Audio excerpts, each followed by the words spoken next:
ইউটিউবে প্রথমবার এরকম একটা আলোচনা, তোমরা এরকম সম্বন্ধীয় ভিডিও কিন্তু হয়তো অনেক জায়গায় পেয়ে যাবে, কিন্তু আমি এখানে প্রত্যেকটা বিষয়ের পিছনের লজিকটা তোমাদের আজকে বোঝাবো। প্রত্যেকটা বিষয় আমি শুধু বলে দেবো না যে তোমরা এটা নাও বা এটা নিও না, এইটা কেন নেবে না, এইটা নেবে তো কেন নেবে, এবং এই সাবজেক্টটা নিলে তোমার অনায়াসে গ্র্যাজুয়েশনটা কমপ্লিট হবে, এবং এই সাবজেক্টগুলো বেছে নিলে তোমাদের গ্র্যাজুয়েশন মাঝখানেই কিন্তু তোমাদের আটকে যেতে পারে, এমনকি তোমাদের সাপ্লি পর্যন্ত চলে আসতে পারে।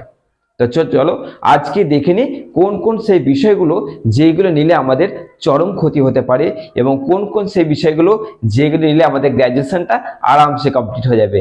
চলো দেখে নিই।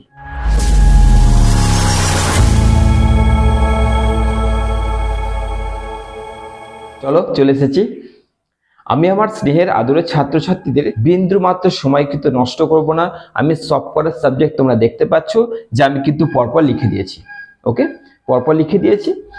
এবার কোন সাবজেক্টগুলো আমাদের বেছে নেওয়া উচিত, কোন কোন সাবজেক্টগুলো আমাদের নেওয়া উচিত নয় এবং কেন নেওয়া উচিত নয়, এইগুলো বোঝানোর আগে যেটা তোমাদের বুঝতে হবে সেটা হচ্ছে যে প্রত্যেক স্টুডেন্টের মধ্যে দেখা গেল, এইখানে দেখা গেল আমার সামনে 10টা স্টুডেন্ট দাঁড়িয়ে আছে, এইচএস পাস করেছে, 10টা স্টুডেন্টস দাঁড়িয়ে আছে। তাদের মধ্যে দুটো জিনিস কাজ করে। এক হচ্ছে আমি এই বিষয়ে বেশি নাম্বার পেয়েছি, তাহলে আমি এই বিষয়টা নিয়ে এগিয়ে যাব কলেজে, এই একটা। 2 নম্বর, এই বিষয়টা হয়তো নাম্বার সেরকম ওঠেনি কিন্তু আমার প্রিয় বিষয়, এই একটা। এরকম দুটো মানসিকতা স্টুডেন্টস কিন্তু কাজ করছে, যার ফলে কি হয়ে যাচ্ছে, এই স্টুডেন্টসগুলো যখন গ্র্যাজুয়েশনে পা দিচ্ছে, অর্থাৎ কলেজের অ্যাডমিশন প্রসেসে গিয়ে পা দিচ্ছে, তখন তারা কি করছে যে এই যে এই বিষয়গুলো আমার ছিল, খুবই সহজ লাগতো, খুবই ভালো লাগতো, সেই হিসেবে সেই সাবজেক্টগুলো দিয়ে কলেজে চুজ করে নিচ্ছে। আর এইখানে তোমরা করছো বড় মাপের একটা ভুল। কি ভুল করছো? আজকে এই ভুলটাই তোমাদের কিন্তু যখন আমি প্রত্যেকটা সাবজেক্টের বিশ্লেষণ করে দেব, তোমরা শেষে বুঝতে পেরে যাবে যে তোমরা কি ভুল করতে চলেছিলে। প্রথমেই বলে দিচ্ছি, দুটো জিনিসকে মাথা থেকে আর তোমার নিজের থেকে দূর করো। 1 নম্বর, মাথায় ঢুকে রয়েছে এমন কিছু যে আমি এইচএসে এই বিষয় নিয়ে পড়েছি, খুব সহজ লেগেছে, খুব ভালো লাগে, এইটা নিয়ে গ্র্যাজুয়েশন এগোবো, এই জিনিসটাকে একটুখানি সাইডে রাখো। কেন রাখবে একটু পরেই তোমরা বুঝতে পারবে। 2 নম্বর, আত্মীয় স্বজন, পাড়াপড়শি, বন্ধু তোমার সঙ্গে গেল ফর্ম ফিল আপ করতে, ও যেটা নিচ্ছে তুমিও সেটা নিয়ে নিচ্ছ। 2 নম্বর, এই জিনিসটাকে মাথা থেকে পুরোপুরি কিন্তু আউট করতে হবে। ওকে, কারণ যখন তুমি আর তোমার ওই ফ্রেন্ডস এক্সাম হলে প্রবেশ করবে, তখন তোমার পাশে তোমার বন্ধু নাও বসতে পারে, তোমার পাশে তোমার সেই বন্ধুকে তুমি নাও পেতে পারো। তাই কিন্তু সে কি নিচ্ছে তুমি দেখতে যাবে না, আর তারও দেখা উচিত নয় যে তুমি কি নিচ্ছ। আজকে তোমাদের পারফেক্ট সাবজেক্ট কম্বিনেশনটা তোমাদের বলে দেবো, যে বিষয়গুলির মধ্যে যদি তোমরা বিষয় বেছে নাও, তাহলে তোমাদের 3টে বছর বা 4টে বছর গ্র্যাজুয়েশনটা তোমাদের অনায়াসে কিন্তু উইদাউট সাপ্লি ছাড়া কিন্তু তোমাদের কমপ্লিট হবে। ওকে, একটু সাবজেক্টে যদি ভুল করে দিয়েছো তাহলে কিন্তু তোমাদের মহাবিপদ। মহাবিপদটা কেন বলছি, তার কারণ হচ্ছে সাবজেক্ট চুজ করে নেওয়ার পর সেটাকে কিন্তু তোমরা কিন্তু পাল্টাতে পারবে না। অর্থাৎ মেজর সাবজেক্টে কথা বলছি, মেজর সাবজেক্টটা বাছার আগে বারবার তোমরা ভেবে নেবে যে আমাদের এই সাবজেক্টটা যেটা বাছছি, যেটা নিচ্ছি, সেটা নিয়ে 3টে বছর আমি অনায়াসে এগোতে পারবো কিনা। ওকে, চলো দেখে নি প্রত্যেকটা সাবজেক্টের চুলচেরা বিশ্লেষণ। প্রথমে কি রেখেছি, প্রথমে দেখেন আমি রেখেছি বাংলা, তোমাদের সামনে কিন্তু সবকটাই লিখে রেখেছি, সবকটাই লিখে রেখেছি। ওকে, তো প্রথমে কি আছে, বাংলা। বাংলা নিয়ে আলোচনা করব। বাংলা হচ্ছে আমাদের মাতৃভাষা। এই বাংলা বিষয়ের মধ্যে কোনো রকম মারপ্যাচ নেই, সরল সাধারণ সহজ ভাষা। এই তোমাদের মাতৃভাষার বিষয় নিয়ে কিন্তু তোমরা ক্লাস 5 কেন ক্লাস 1 থেকে পড়ে আসছো। ভালো করে বুঝবে আমি কি বলতে যাচ্ছি। ক্লাস 1 থেকে এই বিষয়টা নিয়ে তোমরা কিন্তু পারদর্শী। বাংলা যেটাতে আমি কথা বলছি, যেটাতে তোমরা কথাটাকে বুঝছো এবং তোমরা কথা বলো, সেই একটা বিষয় নিয়ে যদি তোমরা এগিয়ে যাও তাহলে সব থেকে তোমাদের বেস্ট হবে। তো এখনই বলে দেব না যে কোনটা কোনটা নিয়ে এগিয়ে যাওয়া উচিত, আমি আগে বিশ্লেষণটা তোমাদের করে দিই। তাহলে বাংলা নিয়ে কি বললাম, যে বাংলা আমাদের মাতৃভাষা, এখানে কোনো রকম লজিক নেই, এখানে কোনো রকম প্র্যাকটিক্যাল নেই, এইখানে তোমরা এই বিষয়টাকে নিয়ে সহজভাবে এগুতে পারো। ওকে, 3 বছরের ভাবনা চিন্তা করবে, কিন্তু এটা না যে এই সমসাময়িক নিয়ে নিলাম, একদম না। 3 বছরের ভাবনা চিন্তা করে কিন্তু তোমাদের এগোতে হবে। 2 নম্বর কি সাবজেক্ট রয়েছে? 2 নম্বরে হচ্ছে ইতিহাস। এই যে ইতিহাস বিষয়টা রয়েছে, ইতিহাস বিষয়টা কিন্তু তোমাদের পুরো বাংলার মতনই। এটাও তোমরা কিন্তু ক্লাস 4 থেকে না হলেও 5 থেকে কিন্তু আস্তে আস্তে তোমাদের লাইফে প্রবেশ করেছে। 1 থেকে ইতিহাস কিছু কিছু জানতে পেরে তারপরে কিন্তু ক্লাস 5 থেকে তোমরা প্রপারলি এই ইতিহাস সাবজেক্টটা নিয়ে কিন্তু তোমরা এগিয়ে এসেছো। এই যে আজকে তোমরা ভর্তি হবে বা ভর্তির সামনে ধরো যখন ডেট দেবে, ততক্ষণ পর্যন্ত কিন্তু তোমরা ইতিহাসটা জানা আছে। ততক্ষণ পর্যন্ত আমি সাবজেক্ট চুজ করব, আমার সাবজেক্টে ইতিহাস লাগবো, মেজর বা মাইনর। মেজর হিসেবে কিন্তু তোমাদের বলে দিচ্ছি যে ইতিহাসটা রাখবো, এই ইতিহাসটা আমার অ্যাডমিশনের 1 সেকেন্ড আগে পর্যন্ত আমি জানি যে ইতিহাসটা কি, সম্রাট আকবর, জাহাঙ্গীর, এই ওই সব কিছু জানি, আমার জানা আছে, আমি পড়েছি। এখন এই বোরিং লাগে সাল এইসব নিয়ে ভাবার সময় নেই, এখন ওইসব নিয়ে ভাববে না, আমার জানা এই বিষয়টা, এটি নিয়ে ভাববে যে আমি বিষয়টা সম্পর্কে জানি, আমি মাধ্যমিকে এই বিষয়টা পরীক্ষা দিয়ে নিজের দমে পাস করে এসেছি, আমি জানি। ওকে, এই গেল ইতিহাস। এরপরে কি আছে? তাহলে ইতিহাসটা কি তোমাদের জানা আছে। আমি দেখো নো মানে ব্যাপারটা বুঝবে, ধরো জানি, ওকে জানা আছে, তাহলে আমি জানাটাই লিখে দিচ্ছি যে বাংলাটা আমি জানি, আমার নখদর্পণে করা আছে। ইতিহাসটা আমার জানা রয়েছে।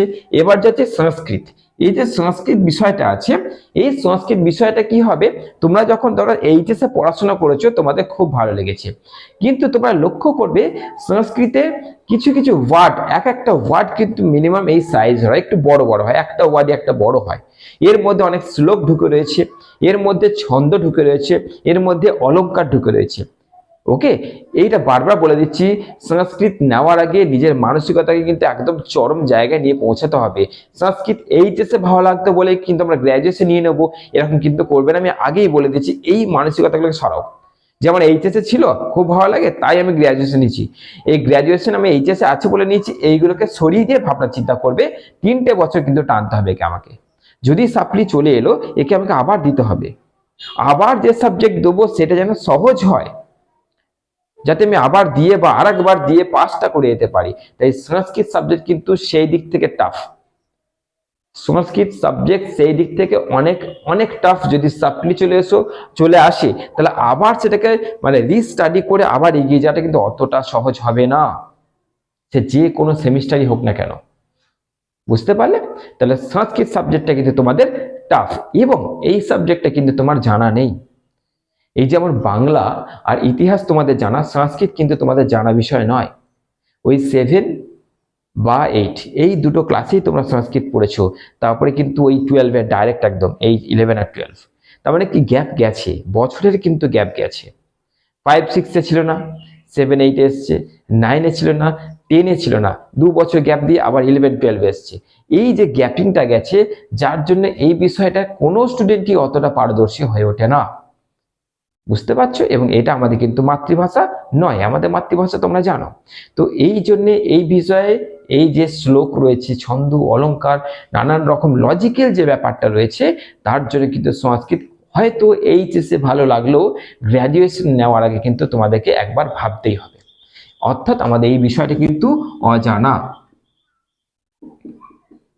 এবার যাচ্ছে দর্শন। দর্শন বিষয়টা একদম সেম, একদম সেম। এবার এই সাবজেক্টের মধ্যে আবার আরেকটা পার্ট ঢুকে রয়েছে, লজিক পার্ট। যারা এইচএসে দর্শন পড়েছো তারা জানো যে দর্শনে একটা নর্মাল থিওরিক্যাল একটা পার্ট থাকে আর একটা লজিক্যাল পার্ট থাকে, দুটো পার্ট নিয়ে এই মানে বিষয়টা কিন্তু তৈরি। তোমরা লজিকটাও করতে পারো, তোমরা থিওরিটাও করতে পারো। এই সাবজেক্ট নিয়ে যদি এগিয়ে যাও, কোনো না কোনো একটা সেমিস্টারে যখন লজিক্যাল এক্সামটা দিতে হবে, ওই লজিক যদি তোমার দ্বারা না হয় তাহলে তোমার সাপ্লি আসতে বাধ্য হবে, যতই তুমি থিওরি করো। এই বিষয়টা কিন্তু সেরকম, কারণ আমি অনেক স্টুডেন্টকে পড়াই, প্রচুর স্টুডেন্ট আমার কাছে এখানে অনলাইন ক্লাস করে, অফলাইন করে, এবং পড়িয়ে পড়িয়ে যে আমি জিনিসটা বুঝেছি এবং তারাও বুঝেছে যে তাদের এই সাবজেক্ট নেওয়াটা কতটা ভুল সিদ্ধান্ত হয়েছে। কারণ তাদের মনে হয়েছিল যে এইচএসে আমার খুব সহজ লাগছে, কিন্তু সেই জিনিসটা গ্র্যাজুয়েশনে নেই, গ্র্যাজুয়েশনে কিন্তু তোমাদের অনেকটাই আলাদা হয়ে যাবে। তাই এই বিষয়টাকে নেওয়ার আগে কিন্তু তোমাদের একবার ভাবতে হবে, এবং এইটাও কিন্তু আমাদের কিরকম অজানা। বুঝতে পারছো? অজানা। এবার যাচ্ছে শারীরিক শিক্ষা। দেখো আমার বিষয় অজানা হলে যে সেটা নেবো না সেটা কিন্তু বলছি না। কোনো কোনো বিষয় আছে অজানা না হলেও সেই বিষয়টা সহজ, যেমন হচ্ছে আমাদের শারীরিক শিক্ষা অর্থাৎ ফিজিক্যাল এডুকেশন। এই একটা বিষয় আছে, এইটা নিয়ে তোমরা চোখ বন্ধ করে এগোতে পারো, একদম চোখ বন্ধ করে এগোতে পারো। সহজ সরল একটা বিষয়, একদম মানে কি বলবো, বোঝাতে হয়তো পারছি না তোমাদেরকে, খুবই সহজ সরল বিষয় ফিজিক্যাল এডুকেশন। অর্থাৎ তোমার এখানে হেলথের ব্যাপারটাও থেকে যাচ্ছে আর থিওরিক্যাল ব্যাপারটাও থেকে যাচ্ছে। এখানে কোনো টাফ বিষয় নেই, কোনো টাফ বিষয় নেই। আমার কাছে ফিজিক্যাল এডুকেশনে অনেক স্টুডেন্ট ক্লাস করে, আমি তাদেরকে নিজে পড়াই, তাদের ফিজিক্যাল অ্যাক্টিভিটিও হচ্ছে। এইখানে কোনো রকম টাফ বিষয় নেই। তোমরা এটাকে নিয়ে অজানা থাকলেও তোমরা এগোতে পারো। ওকে, ব্যায়াম যোগ এগুলো তো জানো, তাই এই জিনিসটা না জানা থাকলেও তোমরা আরামসে এটাকে নিয়ে এগোতে পারবে 3 বছর বা 4 বছরের জন্য। এরপরে দেখো ভূগোল, এই যে একটা বিষয় আছে, এই বিষয়টার মধ্যে প্র্যাকটিক্যাল রয়েছে, কিন্তু এটা তোমাদের জানা রয়েছে ক্লাস 5 থেকে। ভূগোল কিন্তু তোমাদের ক্লাস 5 থেকে জানা রয়েছে, তাই না? তাহলে শারীরিক শিক্ষা অজানা থাকলেও তোমাদের কিন্তু নেওয়া। আর ভূগোল বিষয় তো আমাদের অবশ্যই জানা, বুঝতেই পারছো, ভূগোল বিষয় কিন্তু আমাদের জানা আছে। এই বিষয়টা অনায়াসে তোমরা কিন্তু নিতে পারো চোখ বন্ধ করে। এটা বলতে হবে না যে সাবজেক্টটা কেমন। ভূগোল বিষয়টা যখন তোমরা কলেজে বেছে নেবে তখন একটুখানি ডিটেলস হবে, এমন নয় যে একদম বিরাট ডিটেলস, বিরাট গভীরে যেতে হবে, কিচ্ছু না। একদম মাটির তলায় গিয়ে ভৌমজলকে তুলে নিয়ে আসতে হবে বালতি করে, কিচ্ছু না, একটু ডিটেলস আর কিছু না। ভূগোল যেমন তোমরা পড়ে এসেছো তেমনই রয়েছে। ওকে, এর মধ্যে হয়তো প্র্যাকটিক্যাল রয়েছে কিন্তু সেখানে অতটা প্রেশার নেই, কিন্তু প্র্যাকটিক্যাল কিন্তু আছে, এটা মাথায় রাখবে যে একটুখানি করে দিলি বা শুধু থিওরিক্যাল এরকম কিছু না, হয়ে গেল। এরপরে কি আছে, শিক্ষা বিজ্ঞান। শিক্ষা বিজ্ঞান মানে কি, এডুকেশন। শিক্ষা বিজ্ঞান নিয়ে আলোচনা করছি, এডুকেশন। এই যে এডুকেশন বিষয়টা আছে, শিক্ষা বিজ্ঞান এতটাই সহজ বিষয় যে তোমাদের বলে বোঝাতে পারবো না। মাধ্যমিকের কোন কোন বিষয় অন্তর্ভুক্ত করা হয়েছে, উচ্চশিক্ষার কোন কোন বিষয় অন্তর্ভুক্ত করা হয়েছে, কেন করা হয়েছে, হ্যাঁ, তারপরে ধরো আরো অনেক রকম কোশ্চেন রয়েছে। খুবই সহজ, খুবই সিম্পল একটা বিষয়, কোনো কাঠিন্যতা নেই, কোনো টাফ কোশ্চেন্স নেই হ্যাঁ। এবং এখানে সব থেকে বড় কথা, তোমরা কিন্তু বানাতে পারবে, বানিয়ে বানিয়ে করতে পারবে। অজানা বিষয় হলো কিন্তু তোমরা এই এডুকেশন বিষয়টাকে বানিয়ে বানিয়ে করতে পারবে, খুবই সুন্দর সহজ সরল ভাষা, এবং নাম্বারটা কিন্তু অনেক ভালো ওঠে। তার মানে অজানা হলো এই বিষয়টা কিন্তু আমরা নিতেই পারি। এরপরে কি আছে, রাষ্ট্রবিজ্ঞান, পল সায়েন্স। এই বিষয়টা আমি তোমাদের বলবো, এই বিষয়টাকে প্রথমেই বলে দিচ্ছি, এই বিষয়টাকে তোমরা নেবে তোমাদের কেরিয়ারের জন্য, তোমাদের ভবিষ্যতের জন্য। ওকে, এই একটা বিষয় তোমরা যদি নিতে পারো, দেখো পল সায়েন্সটা তো কোনো লজিক নেই, তোমরা এইচএসে পড়ে এসছো, এমন কিছু ব্যাপার নয়, এমন কিছু শক্ত নয় রাষ্ট্রবিজ্ঞান খুবই সহজ ব্যাপার, খুবই সহজ বিষয়। আমি এখানে অনেক স্টুডেন্টকে পড়িয়েছি, পড়াচ্ছি, এখনো পড়ছে, হয়তো আমার এই স্নেহের ছাত্রছাত্রীদেরকে আমি পেয়ে যাবো, সে পরের কথা। কিন্তু এই বিষয় নিয়ে তোমরা আরামসে এগোতে পারো ইন ফিউচার, তোমাদের ভবিষ্যতের জন্য। এবং খুবই সহজ সরল ভাষা আছে, এমন কিছু না, এবং টাফ বিষয় নেই, চোখ বন্ধ করে সেই বিষয়টা তোমরা বেছে নিতে পারো। তার মানে কি, এই বিষয়টা আমাদের অজানা কেন বলছি, কারণ এটা তো আমরা ক্লাস 5 থেকে পড়ছি না, ক্লাস 5 থেকে তো পড়ছি না, কিন্তু বিষয়টা অজানা, কিন্তু বিষয়টা নিতেও পারবো এমন একটা বিষয় এটা। লাস্ট রয়েছে আমাদের সমাজ বিজ্ঞান। সমাজ বিজ্ঞানটা তো পুরোপুরি অজানা, সমাজ বিজ্ঞান ইংরেজিতে হচ্ছে সোসিওলজি। এই বিষয়টা কিন্তু আমাদের পুরোপুরি অজানা, কিন্তু এই বিষয়টাও, এই যে অজানা বিষয়গুলো সহজ বলছি, ঠিক সেরকম এটাও, এটা অজানা হতে পারে কিন্তু এটা সহজ। অজানা হতে পারে কিন্তু এই বিষয়টা সহজ। এবার তোমাদের লাস্ট কথায় আসছি, তোমাদের আমি কিন্তু ভালো করে প্রত্যেকটা বিষয় বুঝিয়ে দিলাম যে কেন কোন বিষয়টা সহজ, কেন কোন বিষয়টা অজানা, জানা সবকিছু বললাম। এরপরে আসছে কোন বিষয়গুলো নিয়ে তোমাদের এগিয়ে যাওয়া উচিত, বা কোন বিষয়টা ভুল করে তোমরা নিয়ে নিও না। তাহলে কিন্তু তোমাদের গ্র্যাজুয়েশন কমপ্লিট করতে তোমাদের কিন্তু একটু সাফার করতে হবে। দেখো, তোমরা হয়তো নিজেরাই সিদ্ধান্ত নিয়ে নিয়েছো বাংলাটা আরামসে করা যায়, মাতৃভাষা আমাদের জানা, ইতিহাস আরামসে করা যাবে। সংস্কৃত নেওয়ার আগে একটুখানি ভাবনা চিন্তা করবে, দর্শন নেওয়ার আগে ভাবনা চিন্তা করবে, কারণ দর্শনে প্রচন্ড স্টুডেন্ট সাপ্লি পাচ্ছে, সংস্কৃত দর্শন প্রচুর স্টুডেন্ট সাপ্লি পাচ্ছে। তো খুব একটু ভেবেচিন্তে কিন্তু এই সাবজেক্টগুলো চুজ করবে। শারীরিক শিক্ষা চোখ বন্ধ করে নিয়ে নাও, ফিজিক্যাল এডুকেশন, ভূগোলটা তোমরা নিতে পারো, কোনো অসুবিধা নেই শিক্ষা বিজ্ঞান, রাষ্ট্রবিজ্ঞান, সমাজ বিজ্ঞান, চোখ বন্ধ করে বিষয়গুলো নিয়ে যদি তোমরা এগিয়ে যাও, তাহলে তোমাদের কিন্তু গ্র্যাজুয়েশন চোখ বন্ধ করে কমপ্লিট হয়ে যাবে। এবার যাচ্ছে কেরিয়ার, অর্থাৎ ভবিষ্যতের জন্য কোন কোন বিষয়গুলো তোমাদের এর মধ্যে বেছে নেওয়া উচিত। একটা ভিডিওতে সব আলোচনা করলে হবে না, এর পরের ভিডিওতে তোমাদের কোন বিষয়গুলো নিয়ে এগিয়ে গেলে এর মধ্যে আমি তোমাদের আজকে কি বললাম যে তোমরা কোন বিষয়টা বেছে নেবে না, কোন বিষয়টা নিয়ে আরামসে এগুতে পারো। এবার কোন বিষয়টা বেশিরভাগ নিয়ে এগুলে তোমাদের ভবিষ্যতে কাজে লাগবে, ভবিষ্যতের জন্য এই যে বিষয়গুলি অপরিহার্য, সেটা তোমাদের নেক্সট বিষয় কিন্তু বা নেক্সট কোনো ভিডিওতে আমি তোমাদের সুন্দর করে বুঝিয়ে দেবো। কারণ শুধু বলে দেবো না যে নিয়ে নিলেই হবে, কেন নেবে এবং তার ভবিষ্যতে কি ফ্যাকাল্টি রয়েছে, কি ফিচার্স রয়েছে, তোমরা কি সুবিধা পেতে পারো, সেইগুলো একদম চুলচেরা বিশ্লেষণ করে একটা ভিডিও তোমাদের খুব তাড়াতাড়ি কিন্তু আমি আপলোড করে দেবো। ওকে, তো এখন তোমাদের জাস্ট বুঝিয়ে দিলাম যে তোমাদের অর্থাৎ আমার স্নেহের প্রিয় আদরের ছাত্রছাত্রীদের প্রথম সেমিস্টার যে অর্থাৎ প্রথম সেমিস্টারে কলেজে পা দিচ্ছ, তোমাদের নতুন জীবন শুরু হচ্ছে, নতুন পড়ার জীবন শুরু হচ্ছে, খুব মজা করে পড়াশোনা করবে। এবং এই যে বিষয়গুলো তোমাদের আজকে আলোচনা করে দিলাম, এরপরে পুরোপুরিটা তোমাদের সিদ্ধান্ত যে তোমরা কোন বিষয়টা নেবে, কোন বিষয়টা নেবে না। তারপরে তোমরা একদম সুন্দরভাবে 3টে বছর পড়াশোনা করবে। চলো, ভালো থেকো, অনেক অনেক সুস্থ থেকো।